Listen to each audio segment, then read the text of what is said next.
Hello, Michael Murphy here. Um, I want to talk about something. Just bear with me. The Johnny Depp Amber Heard trial.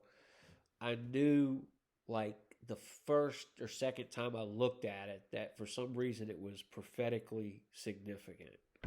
It was a signal of something that God's doing in the earth. And I've always kind of been drawn. I can remember at the O.J. Simpson trial, the Michael Jackson trial. For some reason, the truth coming out and prevailing over the lie, it just draws me. And really, heaven is a lot more legal than we know. I'm not talking about be a legalistic Christian. I'm talking about the things that have happened are like legal judgments. Like, God has legally declared, no, the blood of Christ, boom, even though you're a sinner, Jesus did enough. It's a legal thing that's actually happened. Justification, it's like a legal term basically, and so I get drawn to that sometimes. Sometimes I'm not going to do this, but sometimes I'd have the thought how cool it would be a lawyer to really probe someone to get the truth out. But what it is the name Johnny comes from John, which means the grace of God, and the name Amber means fierce. Now, I'm not saying that means she's that's an evil name, but just think about it. If you watched any of the trial, or if you didn't, they had an anonymous juror come forward because since this was such a high profile case, they're keeping the jurors anonymous for now. But they made statements in like what most of the public was feeling too. Like, this girl's just not telling the truth. It's just obvious. And then there was obvious quotes she had made on shows from years ago that literally she lied about on the stand. And she would try to say, well, this word and this word is synonymous to me. But you can't say that in court. It's either this or this. You can't say, well, that means the same thing to me. Well, no. Like one of it was about money.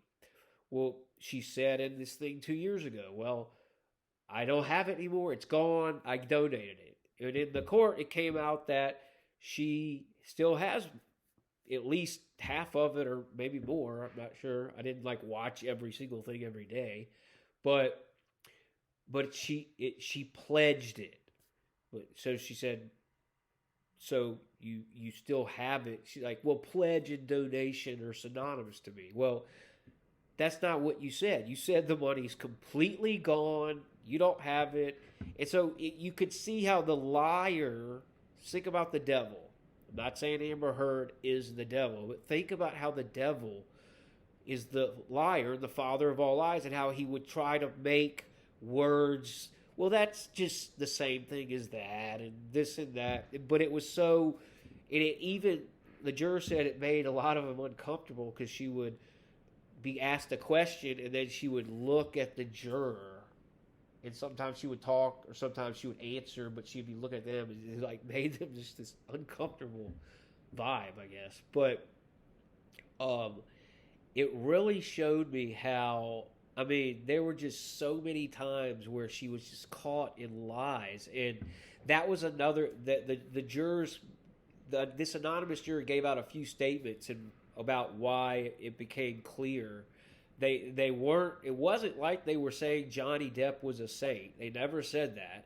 They said, he even said, this anonymous juror, that it was clear that they both had issues, or however they said it. But the difference was that she just would not responsibility, like she would never take responsibility for anything. She would even continue to try to press a lie. When she was caught in lying, she would still try to make it become truth, and it just, at the end of the day, it just wasn't believable. And that really shows me how right now the grace of God is overcoming truth. I mean, I'm sorry, overcoming lies. It really showed it because she's still lying about it. She did an interview, and she's still lying. She says, I will, even though she's caught in these lies, these obvious lies by a female interviewer on like Good Morning America or something. I just saw little pieces of it, but she says I'll go by this till my death day, and it just, but it just, to me, it just shows how the devil's a liar, and the grace of God just overcomes his lies, and the light overcomes darkness. And I don't hate Amber Heard, and I don't have such this big thing about Johnny Depp. I really don't. I'm not even a fan of Johnny Depp as an actor. And I don't hate Amber Heard, even though she's lost this case. I don't. But I'm just seeing in the spirit that we're in a time where the grace of God is really going to start overcoming the lies that are being pummeled at you by the devil, because he's the liar, the father of all lies. So I just really wanted to share that's what the Lord really wanted me to say, is just to see it like that, and to realize, if you have a working real relationship with God, he oftentimes will do things in the natural and in the spiritual to kind of confirm things, or just to kind of show you what's coming. So he did that all through the Bible. The Old Testament, all those things were types of what was coming. And so God, really believe, I know it by the Holy Spirit, that the grace of God is going to start overcoming the lies of the enemy. And if you got my email the other day, yesterday, the breaker in Micah, God talks about it by the prophet Micah. The breaker will go up before them and break in pieces the bars of iron so that they can pass through. And so the things that we can't break as a Christian, you might have things in your mind or habits or different things that you've been trying to break but you can't. God's going to come in and do it. He's going to break those bars of iron so you're not restricted anymore. You can move with him. So that's it for now, and I'll see y'all soon.